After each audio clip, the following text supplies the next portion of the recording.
Weedle is my absolute favorite Pokemon to test strange things in the Gen 1 games. After all, it's the weakest Pokemon that can theoretically beat the game in a solo challenge, because Struggle was normal type in Gen 1 and can't hit ghosts, and yet with only Poison Sting, this Pokemon runs into a massive wall. If you're in Pokemon Yellow, it's basically dead when you get to Giovanni and Viridian Gym, whereas in Pokemon Red and Blue, you can technically get to Agatha, but at that point, you're either going to start using items in order to win the battle, or you're going to have to start save stating, because no human being is ever going to be able to reset enough times to actually get this Pokemon through that fight. But that is of course assuming that you have a level 100 Weedle with perfect DVs and maxed out stat experience. But what if we could go even further beyond? Well, Gen 1, being a glitchy mess that it is, had one of my favorite glitches of all time. The ability to have Pokemon get all the way up to level 255. This was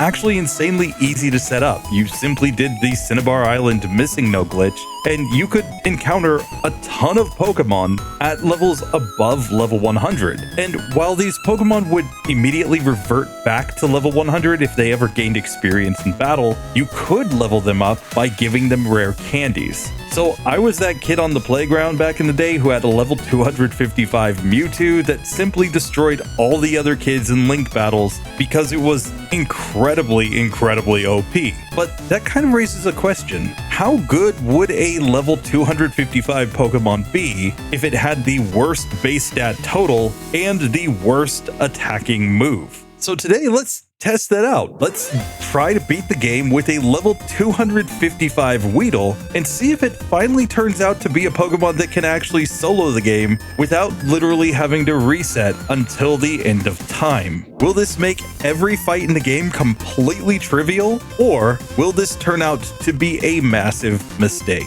Let's get into it and find out. So as we meet Professor Oak outside of Pallet Town, he's gonna rush us back to his laboratory because he has discovered the technology that is needed in order to get a level 255 Weedle. Now, in order to do this test, we are going to run the legendary Bongzilla 2, a Weedle that's coming in at level 254, but in order to make these stats come in properly and gain our level, we actually need to use a rare candy on this Pokemon. That is the only way you can actually level up Pokemon beyond level 100, otherwise they will simply revert back to level 100. However, after we do this, we can see that our stats are absolutely massive. We have 260 attack, 234 defense, 336 speed, 183 special, and 545 HP. That being said, we are still just running the moves Poison Sting and String Shot, and we have to get into the first fight against our rival. Now, of course, the rival, he's got a Squirtle here. I'm just going to use Poison Sting and get the easy one-hit KO, and just like that, we can get through that fight. Now, you'll notice that this fight did not give me any experience, and that's actually incredibly important. You cannot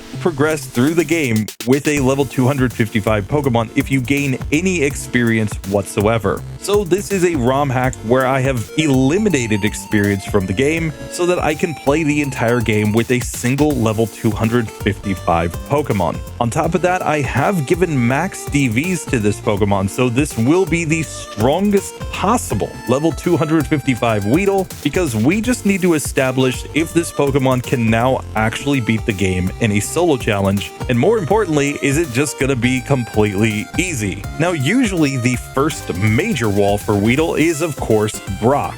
With his rock ground type Pokemon, he usually has a 4 times resistance to our only damage dealing move in Poison Sting, meaning that at minimum battles at least, you typically can't even damage him with that move. So instead you have to use Struggle, but in order to have enough HP to knock his Pokemon out, you have to get to a pretty massive level, typically somewhere around level 26 in order to beat Brock in Pokemon Red and Blue. But with that being said, we have massive stats to go together with our Poison Sting, so this might actually just turn out to be an incredibly simple battle. We just have to get into it and find out.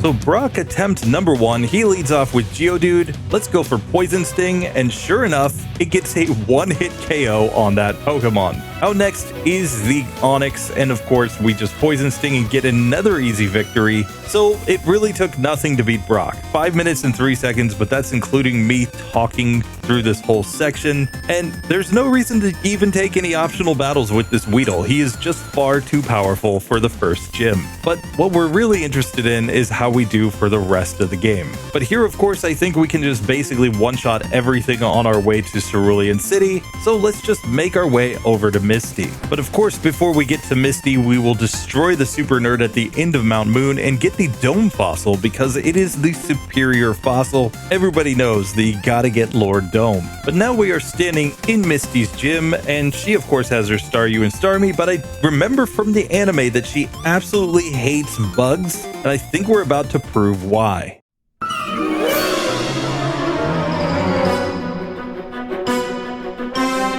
So her Staryu comes out first. Obviously, we're faster and we just one-shot that Pokemon. Now we've got the Starmie, and still we are one-shotting here with our Poison Sting. Honestly, I think the most interesting thing for me is going to be when we don't one-shot an opponent, but since we're running a Pokemon named Bongzilla 2, this is clearly in Pokemon solo running canon the strongest Pokemon to ever exist in history. So with that, let's just face our rival and stunt on him with our Weedle, I guess. Here, of course, he leads off with Pidgeotto. Normally, this would be a pretty tough Pokemon, but we simply one-shot it. Abra obviously can't do anything, so it's an easy victory. Rattata actually deals the first damage to us in this entire run. 2 damage with a quick attack, and now we get to just one-shot the Squirtle. So, yeah. We have been damaged. If you were hoping that this would be a 0 damage run, I'm sorry, but you've already lost. Still, we can make our way up to Billy Boy and show off our excellent Weedle, and he's gonna be jealous of this. He's gonna be saying, "Why didn't I think of that?" Now, I will say it's kind of hilarious to see Poison Sting just one shot against an Onix. I don't think I've ever seen a Pokemon be able to do that, but when you're dealing damage, your level does calculate into the damage calculation. So by having tons and tons of levels, we have so many damage rounding thresholds on this Pokemon that we're essentially guaranteed to do ridiculous amounts of damage. And for this one, we don't really even care if I'm on minimum battles or not, because we're not gaining XP anyway. And at this point in the game, everything is just an easy one-hit KO no matter what we do. So we're gonna pop into Billy Boy's house. He's going to be completely shocked by this Weedle. He's gonna say, "Man, if only I could have combined with that Pokemon in my teleporter, I would never want to change back to being a human being." Instead, he's just gonna give us a ticket so that we can go wreck shop here in Kanto for a while, because he knows that this is truly the ultimate Pokemon. But now with that whole section done, we've got nothing to do other than to come on to the SSN, and it's time to take on our rival, who really shouldn't be able to do much to us, but I kind of want to let his Kadabra hit me with confusion just to see how much damage it does, because I don't think it's going to do that much. Here, of course, against the Pidgeotto, we just go Poison Sting and get the one-hitter. Same for Raticate, it can't do anything. Now on Kadabra, I'm just going to use String Shot and see what confusion does. That was like a tickle. A little tickle to Bongzilla 2, that we do get confused. Oh no, we did so much damage to ourselves in confusion. That could actually be a way that we lose. Still, we snap out of confusion and knock out that Kadabra, and Wartortle is a one-hit KO. So yeah, we took like literally 10-20 times more damage from hitting ourselves in confusion than the damage that we took from the confusion attack from that Kadabra. So honestly, I think we've got a pretty decent chance here. That being said, when we get to Agatha, we have to worry about both Dream Eater and we have to worry about the Nightshade, which does fixed damage. So she could actually end up doing significant amounts of damage to us if she gets us asleep. And that could actually be a way that even at level 255 we lose if we're not just one-shotting her Pokemon. But for now, that's way in the future. Let's come and beat up on a trash man with our little bug.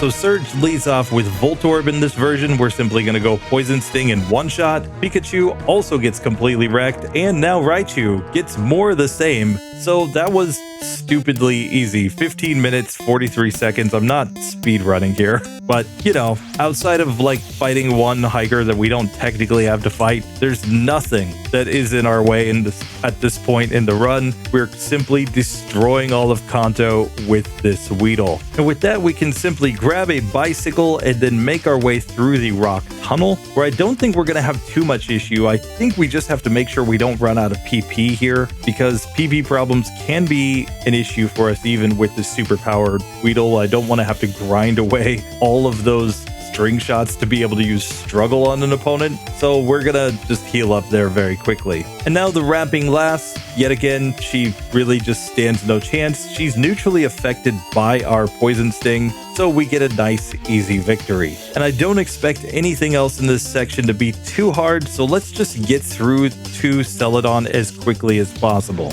Of course, we make it to the rock tunnel hiker with no issues, and here his Geodudes at level 21 still are getting one-hit KO'd. Graveler comes out and is actually the first Pokemon to survive a poison sting. Its 4 times resistance to the move was enough at this point at level 21, so we can now see that we're not guaranteed to one-hit KO every opponent, and while this Pokemon just missed its rock throw and couldn't actually damage us, Graveler is proving to be our first actual kind of challenge in this one. That makes me a little nervous for Bruno at the end of the game, because he's gonna have 2 Onix on his team. But with everything else in the rock tunnel utterly destroyed in one hit, we can now make our way through to Celadon City and fight against Erica, where the neutral effectiveness of our poison sting I think is gonna be enough to give us the easy victory. And now here in Celadon City, we can start getting access to PP ups. We're just gonna go ahead and use that on our poison sting. We don't want to run out of PP in this move. We're far too powerful to give up on using poison sting on anything.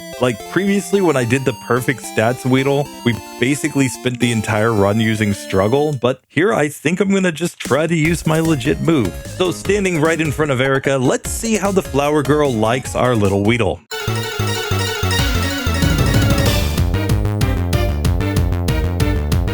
So first up, she's got Victory Bell. We go for Poison Sting and get the one-hit KO. Tangela is actually weak to Poison Sting, so it's obviously going down. And then Vileplume never had a chance. Easy victory, 21 minutes, 12 seconds. Again, not even trying to go fast. We're not even riding the bicycle outside, come on.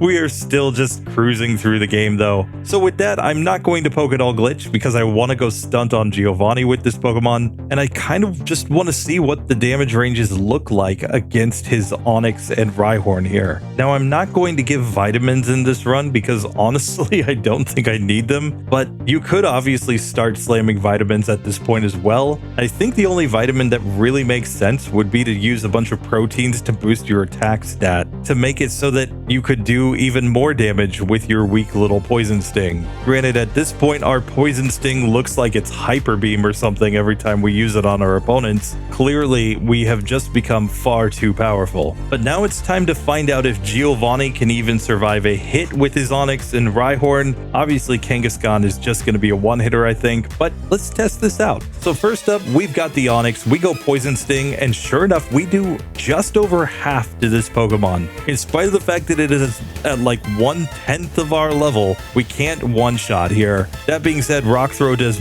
7 damage, really nothing, so we get a guaranteed victory the next turn. Rhyhorn is another Pokemon that we cannot one-shot, though we do get through in 2, and then Kangaskhan simply goes down to a single Poison Sting. And honestly, this kind of makes sense, that even with an insane level, Poison Sting is just such a weak move that it can't one-shot everything in the game, especially because there are Pokemon that 4 times resist it. And as we get later in the game, there are going to be more and more Pokemon that do resist our move Poison Sting, like Champion is going to be using a Rhydon on his team, for example. So who knows, by the end of the game, we might be needing multiple hits to knock everything out in spite of our ridiculous level. But that's where our excellent other stats come in because we're at such a high level. I mean, I think I've seen Mewtwo's with weaker stats than this when we beat the game with them, so really not too bad. But now let's make our way over to rival number 4, who I think will be a one-hit KO fest. He does have a lot of Pokemon that are starting to get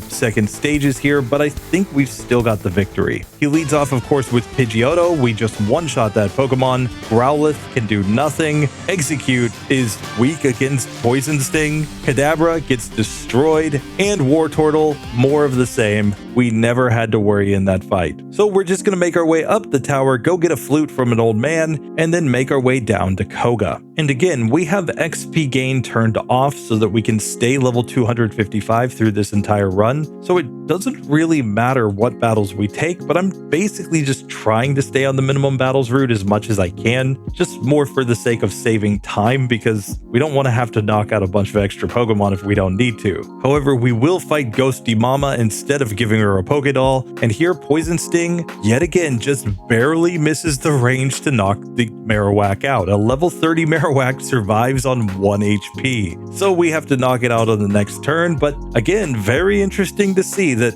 Pokemon that resist our move are starting to be able to survive. And it's important to note that Agatha's Pokemon all resist Poison Sting, so we could be in a situation there where she actually does get decent numbers of turns to hit us with her Nightshade or put us to sleep, etc. And since we're not using items in battle, it's not like we can just use an awakening in order to wake up after we get put to sleep. So she could, if she plays with the right moves, actually end up beating us, at least in theory. We'll see if it works out in practice or not. If I have any resets in this run, I'm going to be so angry. But for now, let's make our way down to Koga, and I expect this gym to be pretty easy. Normally, the Koga fight is actually really hard for Weedle because of the fact that he resists poison type moves himself, and because Weedle is bug poison and Gen 1 bug is weak against poison, we are neutrally affected by his poison type moves. Plus, normally he can just, self-destruct with the wheezing in order to knock you out. So this fight usually takes an awful lot of grinding in order to get through. However, I think we're gonna stand a pretty good chance of getting through this one thanks to the fact that our Pokemon is just so completely over leveled. With that being said, I do expect some of Koga's Pokemon to survive our hits, so let's get into this and see how it actually goes.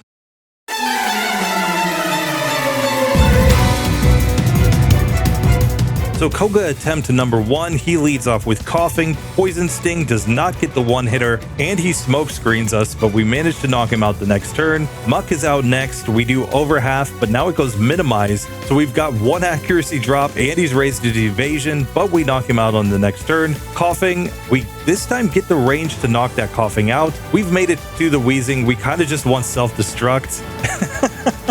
It technically did really good damage, but 63 damage is not going to be enough with a critical hit to knock out our Bongzilla 2. So 30 minutes to get through Koga, really nothing to write home about there. But we do get a badge boost in speed now, so we're even faster. And we got our badge boost in attack all the way back against Brock, so we're starting to get kind of OP. We obviously want to get the badge boost in special from Blaine so that we can be more survivable against psychic type moves in the late game. But honestly, the badge boosts don't really matter for this Pokemon. We're so completely over leveled that even without the 12.5% boost, I think we would just completely crush everything anyway. So now I'm just wondering if outside of something like an Onix or Agatha's Pokemon, if there's ever going to be a 3-hit KO Pokemon in this entire run. Honestly, the best odds of that are against Giovanni, but even then, I don't think that we're going to have to worry too much. Still, before we go and fight Blaine, I'm actually going to do the Silphco section so that we can get Lapras to be our HM Mule, and it gives us a chance to see how we do against the rival, who does not yet have a Rhyhorn, but does have some fully evolved Pokemon. Maybe even his starter is no longer a one-hit KO. Usually Rival 5 is where the difficulty of the game actually ramps up, and you see a lot of Pokemon start to struggle here, but this one I don't expect that to be the case. I expect to just two-shot at most all of his Pokemon, but let's see how many actually survive. So first up, we've got the Pidgeot. We go Poison Sting, still a one-hitter on that one. Growlithe gets completely destroyed. Execute had no chance. Alakazam completely destroyed again. Now the level 40 Blastoise doesn't stand up to Poison Sting. It simply goes down. And with that, we can get access to Lapras to use for both Surf and Strength. And let's make our way now through to Giovanni. Of course, Giovanni is going to lead off with Nidorino, which is an easy one-hitter. Kangaskhan really can't do anything, but now he's got his Rhyhorn, and we did only about a third to this Pokemon, so we're gonna have to hit it 3 times in order to knock it out with Poison Sting, and then he's got a Nidoqueen at level 41, and yet again, this is looking like maybe a 3-hitter. In fact, it's gonna be a 4-hit KO from the looks of things. We got the range actually to get him down in 3, but that was not looking great. We have our first 3-hit KO Pokemon against Giovanni. Usually, once you get through the rival, Giovanni is a complete joke, but this is a situation where he actually stands a better chance against a perfect level 255 Weedle than the rival did with his much more diverse team. Anyway, I think now is the time to go ahead and test our luck against Sabrina, and I want to actually give her a chance to hit me with some Psychic type moves again, because I really just want to see how much damage she can actually do, especially with that last Alakazam.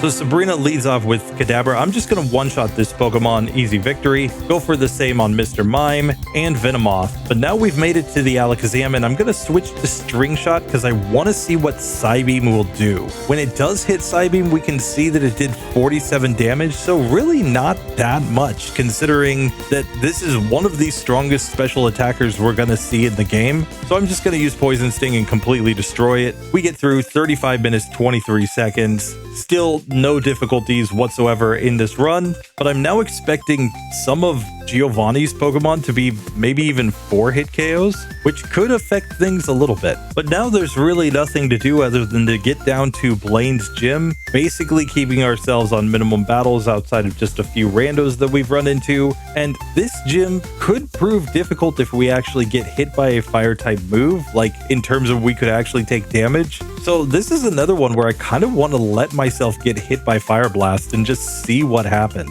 Now, of course, if Blaine knew Tombstoner, he would be guaranteed to one-shot our Weedle, but fortunately, he's not smart enough to get TM28, so I think we're gonna just destroy his team, but let's see how it actually goes.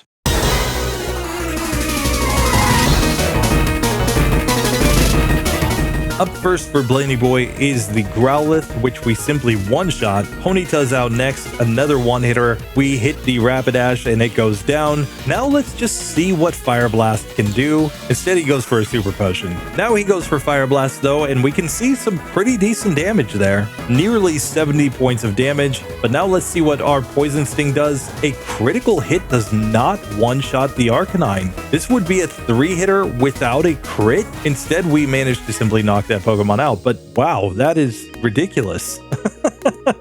I thought that we were going to completely destroy the Arcanine and just get another one-hit KO. No, Blaine actually stands up to a little bit of damage. So while we beat him in about 38 minutes, he did actually put on a bit of a showing there. But with that, there's nothing to do but go and fight Giovanni, and this is the fight where I'm actually going to expect to take a lot of turns to knock his Pokemon out with the Poison Sting. He leads off with the Rhyhorn, of course, then he's got the Rhydon at the end and the 2 Nidos, all of which 4 times resist our moves. We can see just against this rando in his gym that this is looking like a 4-hit KO to beat his Rhyhorn. So Rhydon might actually resist a lot of turns of Poison Sting. I obviously do not expect him to actually be able to beat me because this is Pokemon Red and Blue and he has trash movesets, but it will be very interesting to come back and try this again in Pokemon Yellow when he's actually using things like Rock Slide and Earthquake.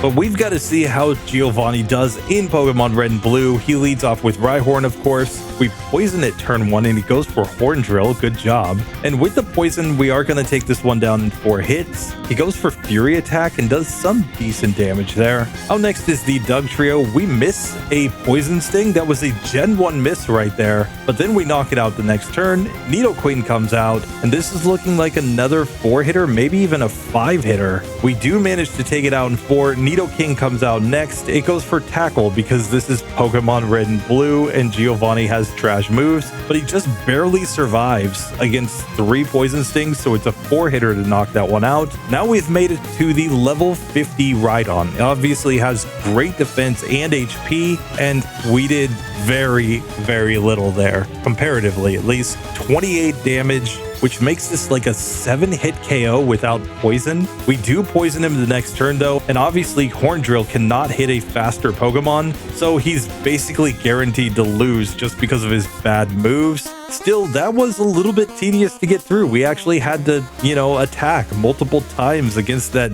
Rhydon. Who ever heard of that happening in a solo challenge?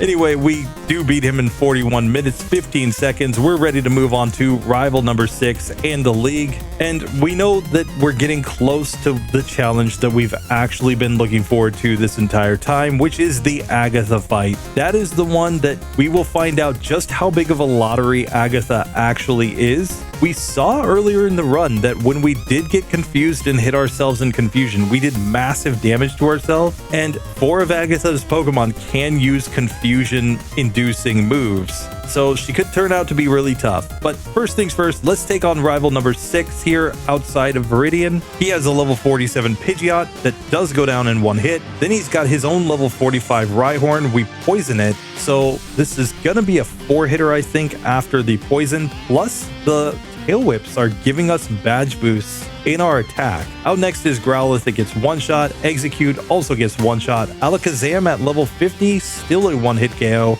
And the level 53 Blastoise survives the first hit, but goes down on the next hit. So we get through nice and easy against our rival. So now we're just going to make our way through Victory Road, and it's going to be time for Lorelei. I don't expect her to cause us any real issues unless she gets a lucky freeze on us. That would actually be a terrible way to take our first reset, since, something like Ice Beam or Blizzard does have that 10% chance to basically kill us. But outside of that, I think we just destroy her Pokemon. Bruno, like I said, he's got 2 Onix, so I expect them to take multiple hits to take down, but they don't have great moves. Rock Throw isn't really scary by any means. Agatha will be the test, but once we get through her, I honestly think we just crush Lance and the champion. That's my prediction, but let's see if it actually works out. I'm hoping that we get through with 0 resets on this one. So I'm just gonna buy a couple full restores. Not that I really think I need them, but we may as well just have them just in case, and make our way into the Lorelei fight, where hopefully it's just a bunch of 1-hitters, but Cloyster probably is gonna take multiple hits.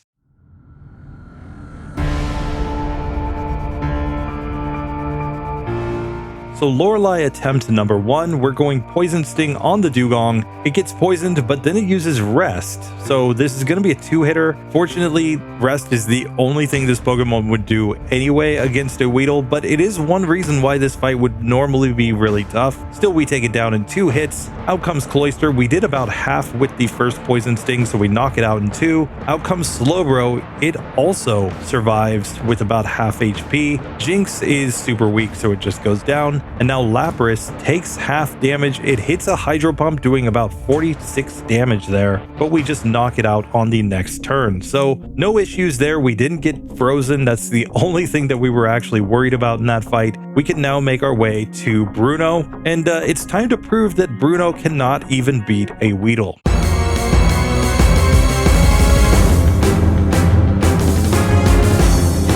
So Bruno attempt number 1, he leads off with a level 53 Onix that really didn't take much damage there, and then it uses Rage. Now Rage only did 5 damage, but we're going to have to hit this Pokemon so many times that Rage is going to build up quite a bit. This looks like a 7 or 8 hit KO. Still, we managed to poison it here, so it's going to go down in just a couple more hits. Out comes the Hitmonchan. We do not get the 1-hitter with a crit even, but we poison it, and it's going down the next turn. Fortunately, Ice Punch did not freeze. We 1-shot there against Hitmonlee. Now we've got another Onix, and he uses an X Defend. That's actually really good strategy. And Harden. Oh, he's just making it so that we can't actually damage his Pokemon. So this is actually becoming a bit of a race because he's using Rage against us. Still, we finally poison him. So while he is raising his defense a lot, we're still going to be able to knock this Pokemon out. No issues. That brings out Machamp. It's going to be an easy 2-hitter. He just goes Focus Energy, the worst Gen 1 move. So he completely loses that fight. So we can now officially say that Bruno cannot even beat a Weedle because we've beaten him with Weedle multiple times. That being said, we have now reached, in theory at least, the hardest trainer in the game for this Pokemon. I'm going to have as much PP as I can in Poison Sting. I just want to see how this fight goes. Confusion could be bad. Sleep will be terrible. If we get put to sleep, we might actually lose. And of course, we don't want to be Nightshaded a bunch of times either. So we're just going to have to see how it works.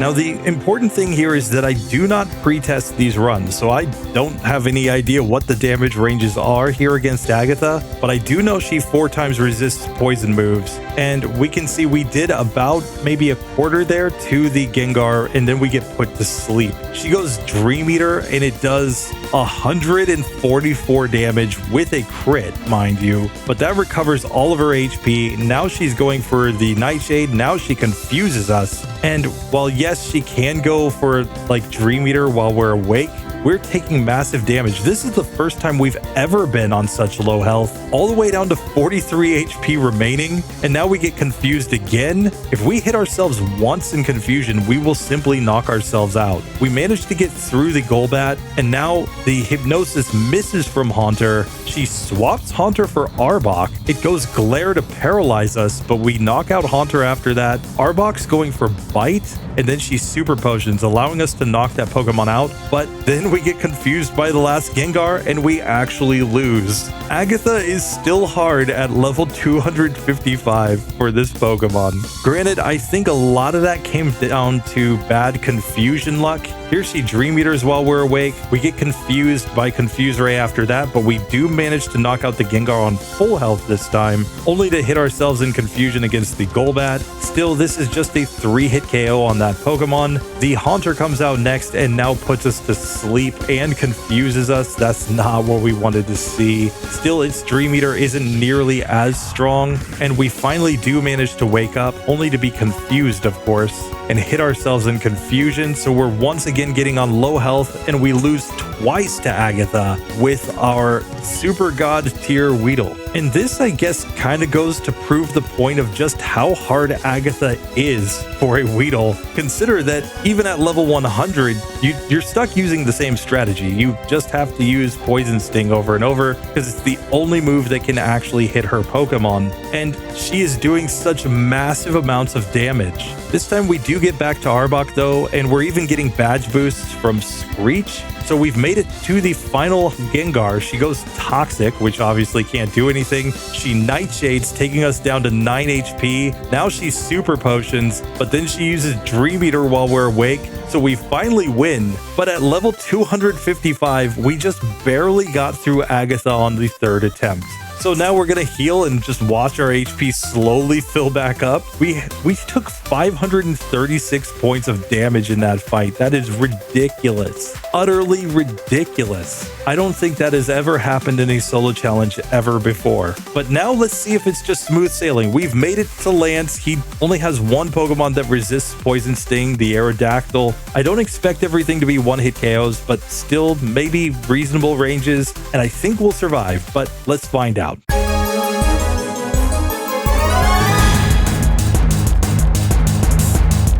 So Lance attempt number 1, we go Poison Sting on the Gyarados. This is going to be a 2-hitter. He goes for Hyper Beam, which only does like 42 damage, so we easily knock that Pokemon out. Dragonair 1 goes down, Dragonair 2 goes down, Aerodactyl takes a little over a third. It gets poisoned, then it confuses us. That's really what we don't want to see, but we're going to knock this one out in 3 hits as long as we can actually land them. Instead, he Hyper Potions there on low health. We finally snap out of confusion though as he's going Hyper Beam, so we can knock that Pokemon out. Now the final Dragonite, of course, in Pokemon Red and Blue has a terrible moveset because its smart AI is going to tell it just to use Agility and Barrier against a poison type. So while Barrier does reduce our damage, we still take it down in 3 hits. And once we get to Dragonite, we can actually never lose that fight. But now we have to heal up, and it's time to get into the champion fight. I'm just going to recover my PP really quickly, and let's see if we can manage a nice, easy victory.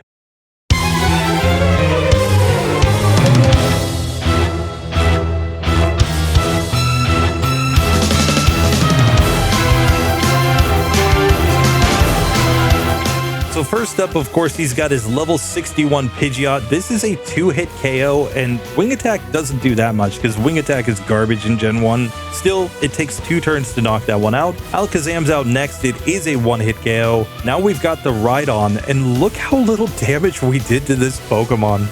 Oh my gosh, 16 damage. So we really want to poison this Rhydon. Of course, if it tail whips or leers, we're going to get badge boosts that actually will increase our damage output as well. But we can see we're really not doing that much.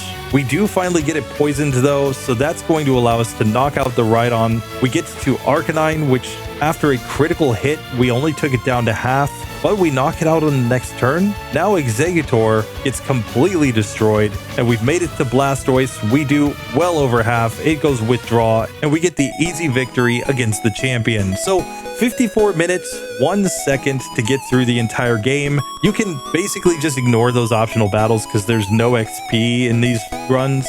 So really, the biggest thing is the 2 resets on Agatha. We have proven that even if you could get a level 255 Weedle, Agatha is still a problem in Pokemon Red and Blue.